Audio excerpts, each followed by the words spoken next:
If you've decided you no longer want your YouTube account or want to wipe all your videos and channel content, here's how to do it using the YouTube app on your iPhone, Android, or even iPad. Open the YouTube app. Tap the profile icon, the U button, at the bottom right corner of the screen.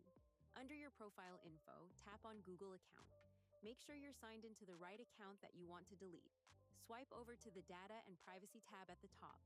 Scroll down until you see Delete a Google service. Don't tap, delete your Google account.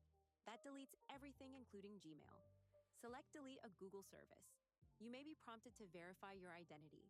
Enter your password, Face ID, or fingerprint if asked. You'll now see a list of Google services linked to your account. Find YouTube and tap the trash can icon next to it. You'll be given two choices. Hide your channel, which makes your content private. Permanently delete your content, which erases videos, playlists, subscriptions, and channel data. Read the details, check the confirmation boxes, and tap Delete My Content at the bottom right when you're sure. Important: once deleted, all your YouTube data is gone for good. Make sure this is what you want before confirming. I hope this helps.